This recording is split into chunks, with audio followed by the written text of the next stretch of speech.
Hello guys, Harry here. Welcome back to my channel. Hope you're well. So guys, let's check out this Seiko King Turtle in this video today. So I bought this watch now about 4 months ago. It was sitting in the box. I only took it out a couple of days ago because I really wanted to test it out, really wanted to get the feel of this watch on my wrist. I always like to wear my watches before I review them on the channel. That just allows me to give you my honest opinion about a watch. And so far, I'm really liking this watch. I really like the shape of this case. I really like the finishing on this watch.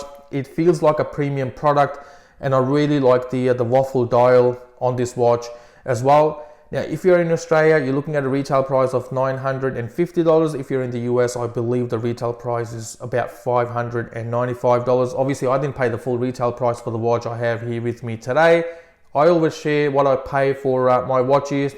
I paid $399 for the watch I have here with me today, which in my opinion is a fantastic price for what I'm getting here with this watch. I'll leave the link of that authorized dealer in the description of this video. Now, the price has gone up since I bought my watch, but it's up to you if you want to go ahead with the increased price, or you can keep an eye on the sales. And this authorized dealer put weekend sales every weekend, and this watch might feature in one of those sales again, and you might be able to pick it up at around the same price that I paid for this watch. Here is the hang tag, so that's the reference number for this watch. That's the automatic movement used by Seiko in this particular watch. Now, moving on to the dimensions.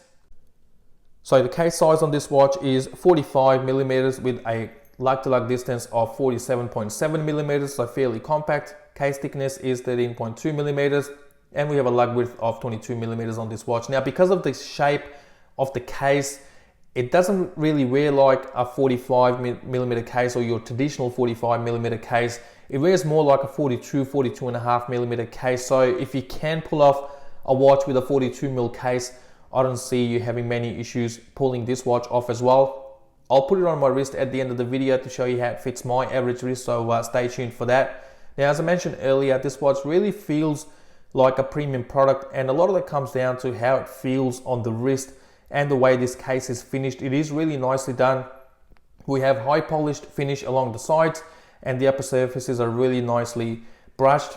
And I'm really glad to see that Seiko has ditched the Hardlex crystal for sapphire crystal on this one. Now, how many times have we seen from Seiko, even with watches ranging in the price range of $700, $800, $900, coming with Hardlex crystals? But I'm glad that there's no Hardlex crystal on this one. Now, staying on the topic of this sapphire crystal, I'm a bit 50-50 on this oversized Cyclops covering the day and date window on this watch. I could have lived without the Cyclops on this watch, but look, that's only a personal opinion anyway. I know some people will be neutral about it, some people will like it, some people will not like it, but I'm saying that I would have lived without having the Cyclops on this one, because if you really look underneath the Cyclops as well, the size of the day and date window is decent enough for most people to be able to see it. I don't think it really needed that magnification, but again, as I said, some people will be okay with it, some people will not be okay with it, but it is going to stay on there for now. We get a 60-click unidirectional bezel with aluminium insert. You get a lot of purchase from this bezel. It is really nicely finished as well, and it does line up, as you can see, no problems there. And again, this is one of the biggest quality control issues that I've faced with Seiko watches, with the bezels not lining up, but no complaints here. And you get a lot of purchase, as I said, from this bezel as well. There's a lot of grip on this bezel, and it does rotate freely without any problems at all. Now, coming to the dial, which I really like, this waffle dial, this olive green waffle dial, really nicely put together. You get applied markers all around with Seiko printed underneath 12 o'clock. Automatic divers 200 meters printed above 6 o'clock there. This one is made in Japan, as you can see referenced under 6 o'clock there. We get the crown at 4 o'clock. Unfortunately, the crown is unsigned, and again, with Seiko, you'll see this so many times with watches in this price range. They just don't like to put a signed crown on these watches. So screw down crown gives you 200 meters of water resistance. This watch is ISO certified, and you get plenty of lume on this watch as well. Let me kill the light in the room and we'll quickly do a lume check as well.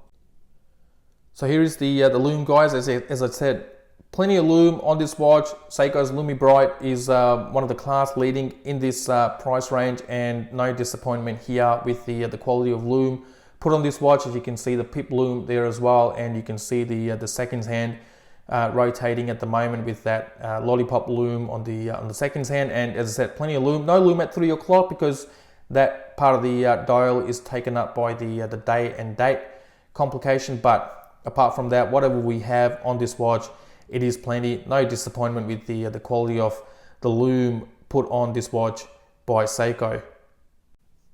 Now let's check out this strap as well, which I'm really liking, to be honest with you. Now, how many times again have we come across watches from Seiko with straps just not feeling up to the mark, or they're too stiff, or the quality is just not there? But not the case with this strap. Now, I've been wearing this watch on this strap for the last couple of days, and it just feels absolutely fantastic. I did not feel the need of taking it off because of any kind of discomfort. I could wear this watch all day long on this strap and would not feel the need of taking it off, and I did.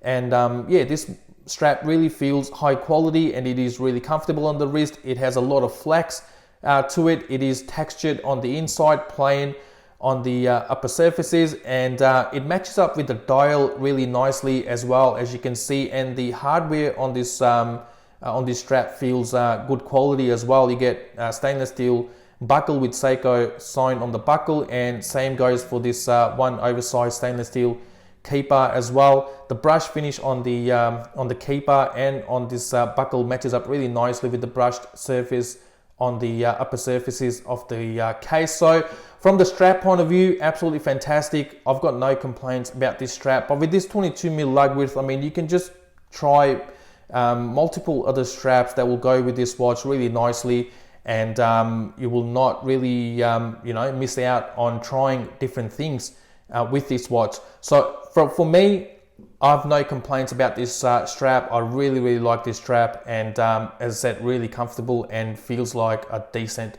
product from Seiko. Now let's quickly check out the case back, then I'll put this on my wrist and I'll wrap up the video. So there you can see some information on this screw down closed case back. Diver's watch 200 meters, so this is ISO certified, stainless steel, sapphire crystal, and it does make reference to the automatic movement used in this watch as well, which is 4R36. I've seen this movement in a number of Seiko watches and even non-Seiko watches under the reference NH. So there's nothing really fancy about this movement, really basic operation, but it does the job. So you get 21,600 beats per hour, approximately 41 hours of power reserve, and the watch is fully wound. Stated tolerance from Seiko is not fantastic. It is -35 to +45 seconds per day, but trust me, I've handled many watches with these movements and they've always done better than those numbers, some ranging from about +7 to +10 seconds per day, or most of them ranging within that range. And no, not many have really misbehaved or touched those stated numbers from Seiko. So guys, that is the case back. Now let me just quickly put it on my wrist and then I'll wrap up this video. And as I mentioned earlier, this watch does not wear like a 45mm case. It does wear more like a 42mm case, and you will see that now when this watch is on my wrist, on my average wrist. So here it is. If this watch really wore like a 45mm case, it will be much bigger on my wrist. It will appear to be much bigger on my wrist, but it's just not. It really wraps around my wrist really nicely. And this strap, again, I'm coming back to the strap, it is really comfortable. This is a really nice product from Seiko, and to be honest with you, I'm really thinking about keeping this watch in my collection. I have no Seiko Diver in my collection, and this just could be it.